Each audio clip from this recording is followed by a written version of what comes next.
Senhoras e senhores internautas do blog do Edson Silva, registro que começo este programa de hoje com um misto de tristeza e saudade.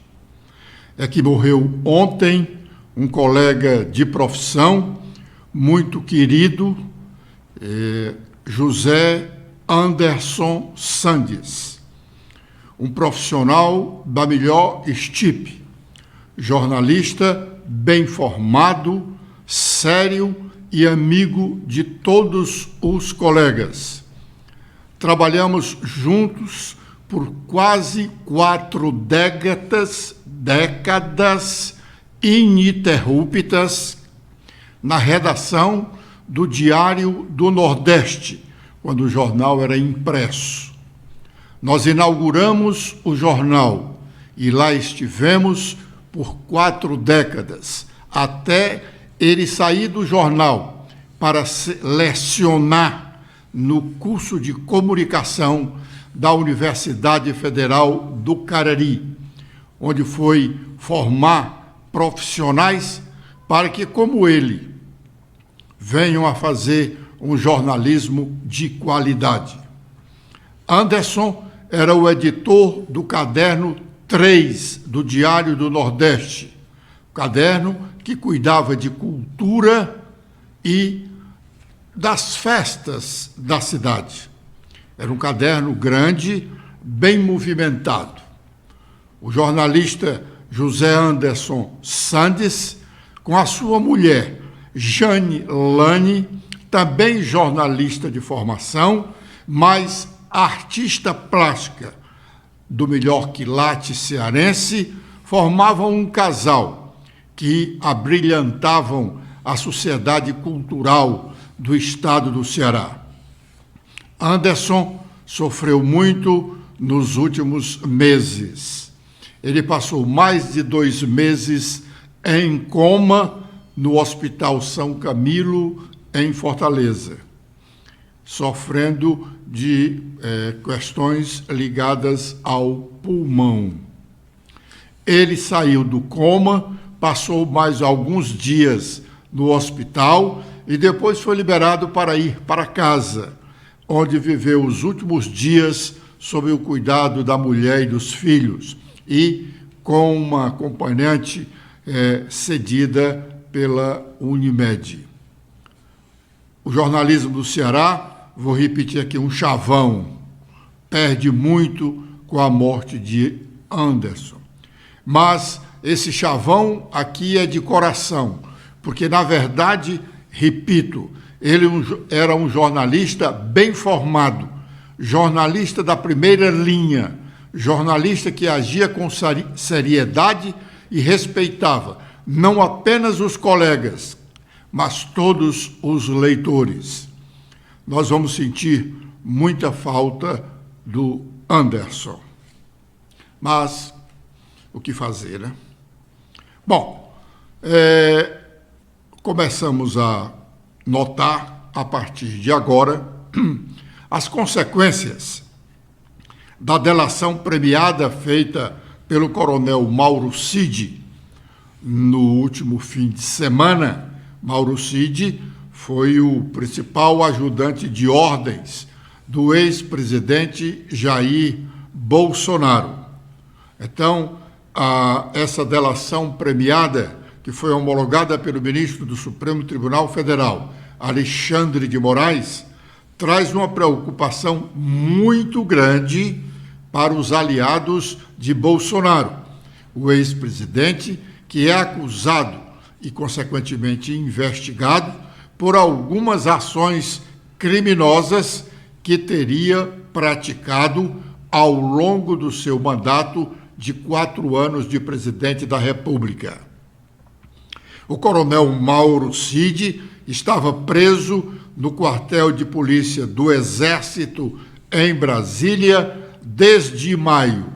Ele foi preso sob a acusação de ter falsificado a ficha do INSS do próprio presidente Bolsonaro, da sua filha, dele, Mauro Cid, e de familiares seus, para incluir nessa ficha a vacinação de Covid, que eles não teriam recebido, de fato, a vacinação.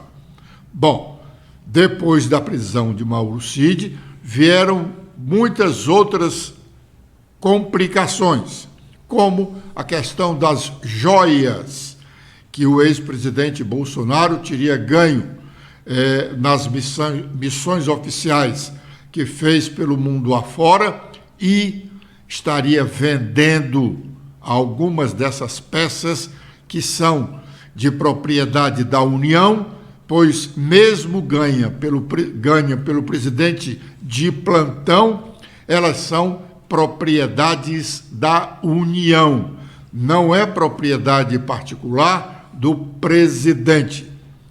A descoberta de que algumas dessas peças estariam sendo vendidas principalmente nos Estados Unidos complicou mais ainda a vida do coronel Mauro Cid. E há outros fatos que o implicam também em alguns outros crimes sérios estabelecidos pela Constituição brasileira, como trabalhar em favor de um golpe de Estado. A delação premiada obriga a que o coronel Mauro Cid, para ter os benefícios dessa delação, que benefícios? Sair da prisão, como de fato ele já saiu no sábado, e ser condenado a uma pena menor do que as estabelecidas nos crimes de que ele é acusado. Mas, para que ele tenha esses benefícios, ele precisa dizer tudo o que sabe. Não basta dizer o que a Polícia Federal já apurou. O que ela já apurou, não tem mais o que se discutir. Ele precisa dizer para ter o benefício de uma condenação reduzida, não permanecer preso como estava, ele terá que contar fatos novos e verídicos, comprovados pela própria Polícia Federal, para aí sim ter os benefícios. E, em fazendo isso, óbvio que vai complicar muito mais ainda a vida política do ex-presidente Jair Bolsonaro. Política não, aí a vida já na área da polícia, porque política não se faz ou não se deve fazer com roubo. Essa delação premiada, no primeiro momento, sofreu uma oposição do Procurador-Geral da República, Augusto Aras, sob a alegação de que a Polícia Federal não tinha competência para fazer delação premiada. Esta competência seria exclusiva do Ministério Público Federal. Mas, ora, se o ministro do Supremo Tribunal Federal, Alexandre de Moraes, autorizou a delação premiada feita entre o coronel Cid e a Polícia Federal, se ele autorizou e mais homologou, não há por que o Ministério Público está discutindo. Mas a discussão ainda vai render alguns comentários no ambiente político. Também, como consequência disso, o coronel Mauro Cid deve voltar à Comissão Parlamentar Mista de Inquérito, onde que apura os atos de vandalismo do dia 8 de janeiro em Brasília, com o quebra-quebra de parte das sedes dos poderes legislativo, executivo e judiciário. Ele lá já esteve, mas, de posse de um habeas corpus do Supremo Tribunal Federal, ficou calado, não respondeu absolutamente nada, sequer a idade dele. Agora, com a homologação dessa delação premiada, ele terá que dizer tudo, não pode calar absolutamente nada. E até ao dizer que não sabe de determinada coisa, ele fica sob suspeita. Se alguém comprovar que ele sabia, perde os benefícios da delação premiada. Mas o outro fato da área do judiciário que tem movimentado aí é a decisão do ministro Dias Toffoli, que anulou todas as provas conseguidas pela Lava Jato que motivaram a delação premiada da empresa Odebrecht. Isso aí está dando muito o que falar. O Conselho Nacional do Ministério Público já reagiu e também a Associação dos Juízes Federais estão protestando. Agora, com as nossas manchetes, os destaques de hoje do nosso blog é que o acordo de delação de Mauro Cid, Lula diz que Bolsonaro está envolvido até os dentes. Ele disse: acho que ele está altamente comprometido. A cada dia vão aparecendo as coisas e a cada momento vamos tendo certeza de que havia a perspectiva de golpe e que o ex-presidente estava envolvido nela até os dentes. É isso que vai ficar claro, afirmou o presidente da República. Também temos que o presidente da CBF depõe na CPI, a Comissão Parlamentar de Inquérito do Futebol, na Câmara dos Deputados em Brasília. Presidido pelo deputado Júlio Arcoverde, do Progressistas do Piauí, e relatada pelo deputado Felipe Carreiras, do PSB de Pernambuco, a CPI da manipulação do futebol foi instalada no dia 17 de maio, a partir de investigações feitas pelo Ministério Público de Goiás, o MPGO, que levantaram suspeitas de manipulação no resultado de 4 jogos na Série B brasileira. Também temos sobre ônibus elétricos. Com empréstimo de 50 milhões de reais, o prefeito aqui de Fortaleza, José Sarto, envia à Câmara Municipal de Fortaleza projeto para transporte público. A mensagem enviada na quarta-feira passada, dia 6 de setembro, pede autorização de empréstimo no valor de 50 milhões para aquisição de veículos junto ao Banco Nacional de Desenvolvimento Econômico e Social, o BNDES, que possui um programa de financiamento exclusivo para iniciativas de energia limpa. E também temos que a proposta do Executivo regulamenta a compensação de 27 bilhões de reais no ICMS dos estados. O texto está em análise na Câmara Federal e formaliza acordo entre os governos federal e estadual homologado pelo STF, Supremo Tribunal Federal, em junho passado. E o deputado Sargento Reginaldo propõe título de cidadão cearense ao ex-deputado Capitão Wagner. Em justificativa, Reginaldo aponta a trajetória política de Wagner na última década e destaca cerca de 577 propostas legislativas apresentadas enquanto ele era deputado federal. Agora com os destaques nacionais, iniciando pelo Estadão, temos em principal manchete que o Brasil investe menos de 1/3 do que países desenvolvidos em educação básica. Esse é o ranking da OCDE. No ensino superior, o gasto por aluno é parecido com o destinado por nações da OCDE e especialistas falam em inversões de prioridades. A coluna de Eliane Catanhandê fala que Bolsonaro destruiu a carreira e o nome de Mauro Cid e agora está nas mãos dele. Agora com os destaques do Globo, o principal destaque é sobre a verba de 1,2 bilhão de reais que a Polícia Federal apura hoje suspeita de fraude na intervenção federal no Rio de Janeiro e Braga Neto tem sigilo quebrado. O general é um dos alvos dessa investigação e a ação ocorre ainda no Distrito Federal, em Minas Gerais e no estado de São Paulo. Também temos, de acordo com a coluna de Lauro Jardim, quando Bolsonaro pode ser preso na visão de integrantes do seu partido, o Partido Liberal PL. Sobre a corrida da Procuradoria-Geral da República a esta vaga, Lula começa a receber favoritos e analisa a vida pregressa de candidatos.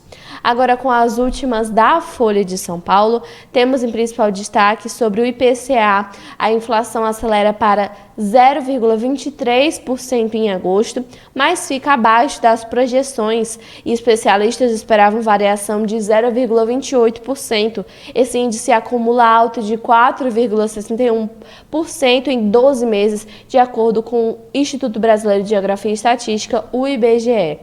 E também temos em principal manchete sobre Justiça Eleitoral que o partido de Bolsonaro omite ao TSE gastos e receitas do ano eleitoral do ano passado. As eleições gerais de 2022, o PL omitiu comprovação de despesas, entre outras falhas, e a sigla pediu retificação.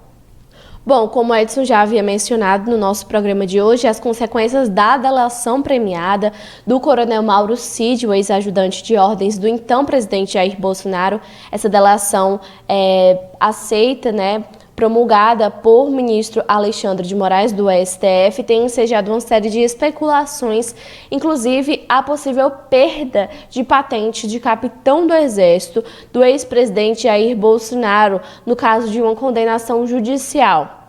Hoje, o jornal Estado de São Paulo tem uma matéria tratando desse assunto sob o título "Um capitão sobre ameaça de ser expulso do Exército". Stephanie. Olá, Letícia. Olá, internautas do blog do Edson Silva.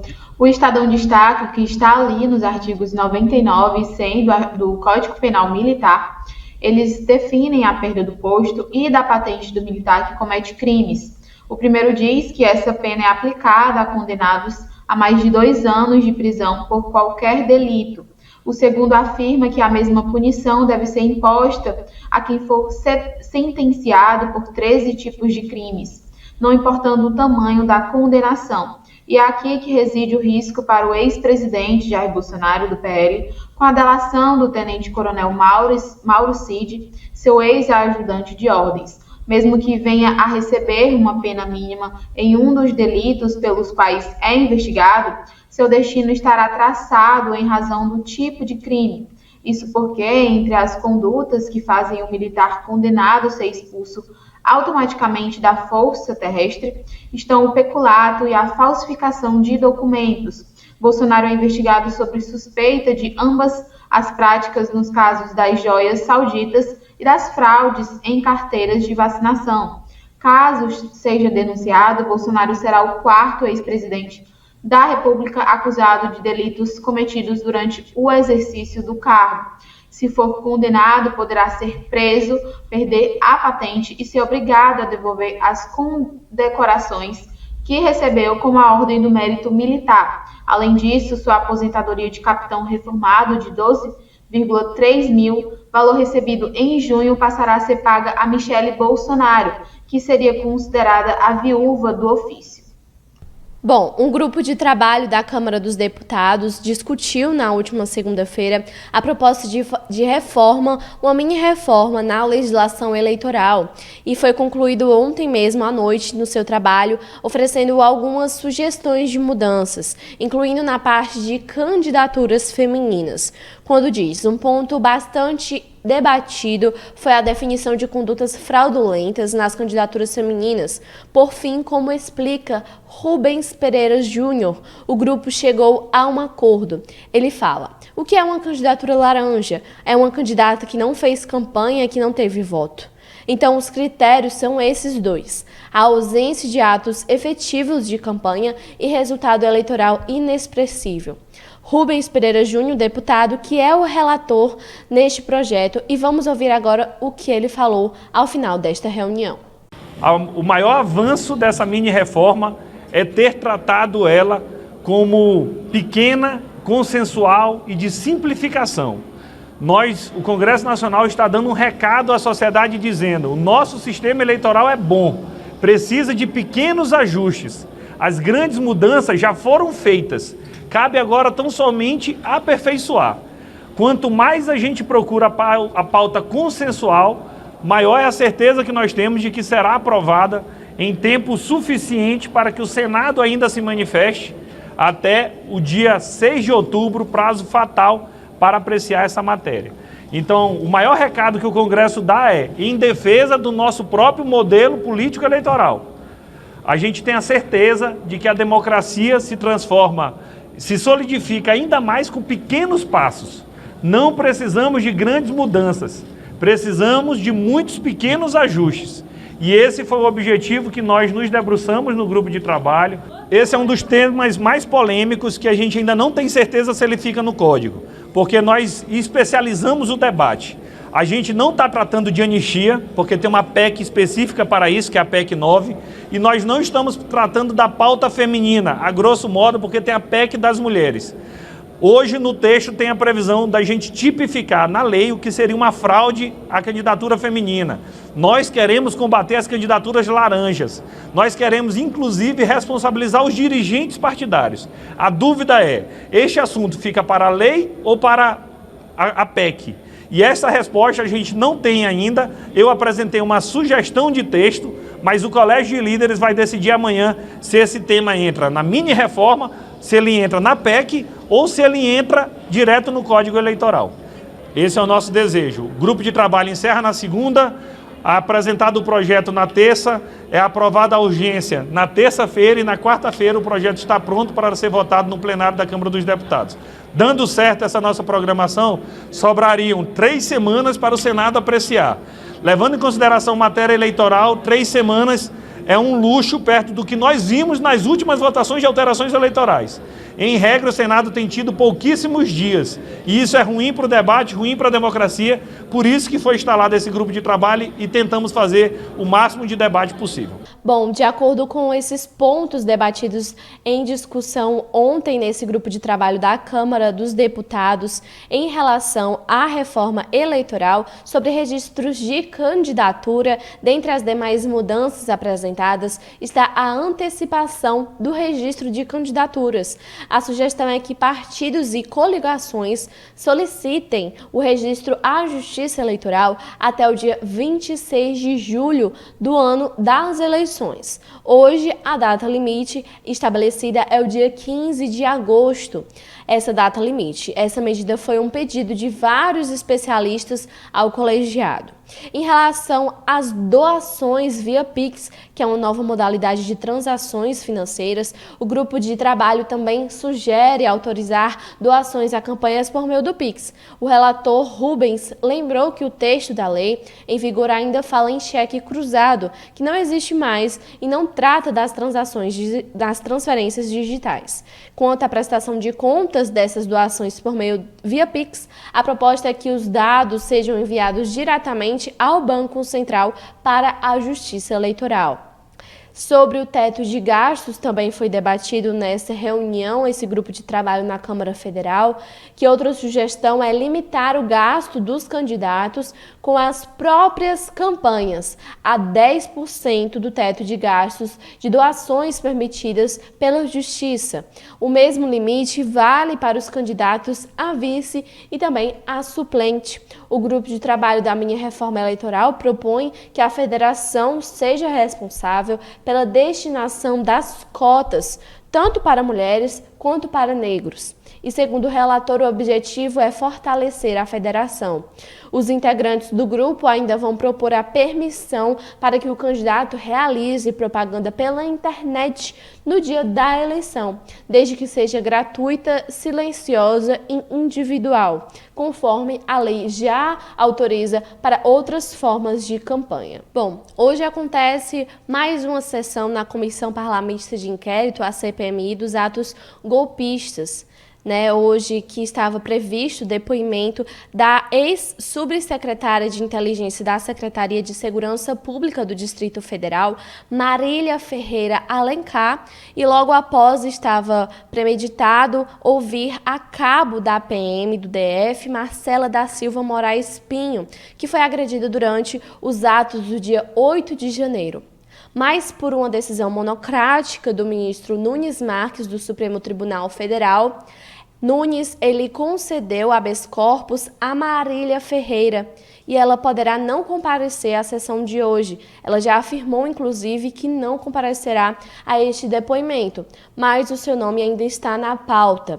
O presidente do colegiado, o deputado Arthur Maia, iniciou hoje a sessão com um discurso criticando a decisão do ministro, uma decisão isolada, diante o pensamento de deputados e senadores sobre a convocação de Marília Ferreira. Ele falou sobre esse desequilíbrio entre os poderes. Vamos ouvir o que falou Arthur Maia.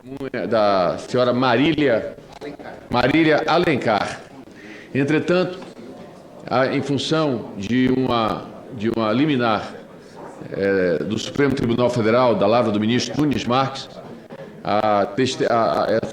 essa pessoa ficou autorizada, apesar da convocação deste colegiado, ficou autorizada de não comparecer a esta CPMI. É, sem dúvida, lamentável que um episódio como esse aconteça.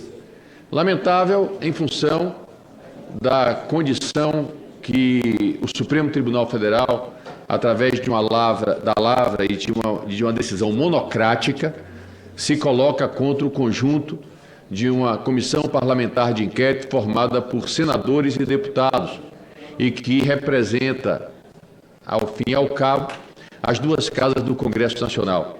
Não há dúvida que uma decisão monocrática superando uma convocação desta comissão evidencia a falta de equilíbrio entre os poderes, porque, logicamente, que uma posição isolada de um único ministro possa se sobrepor a uma decisão conjunta, unânime, de uma comissão parlamentar de inquérito que tem, sim, poderes investigativos. Entretanto, cabe a nós cumprir esta decisão. E, por outro lado, eu quero ressaltar mais uma coisa. O Supremo Tribunal Federal, em outras tantas vezes, foi arguído por pessoas que aqui vieram, depoentes que aqui vieram, e que também solicitaram a possibilidade de não comparecer a essa CPMI. E os outros ministros denegaram esse pedido. Obrigaram a vir, e aqui até o direito de ficar calado. Tudo bem. Agora, isso demonstra claramente uma falta de isonomia de direitos praticada pelo Supremo Tribunal Federal. Porque como é que você pode admitir que o mesmo pedido é dado a um e negado a outro deliberadamente? O Supremo deveria, ao meu ver, ao meu modesto e humilde ver, ter pelo menos uma posição idêntica, hegemônica, para todos aqueles que solicitassem não vir à CPMI. Mas não é certamente de acordo com as leis, com os princípios constitucionais, que alguns, a depender da sorte, da roleta da distribuição de um processo de um habeas corpus, um tem o direito de não vir e o outro tem a obrigação de vir. Isso certamente não está de acordo com a melhor justiça. Esse é o primeiro ponto que eu queria destacar aqui. A segunda questão diz respeito a uma decisão que essa mesa tomou em relação a um jornalista que havia fotografado a tela do celular de um parlamentar e que nós havíamos colocado que esse jornalista deveria... Bom, com essas informações, termina agora o nosso programa de hoje. Agradeço a audiência de todos e espero revê-los no nosso programa de amanhã. Até lá!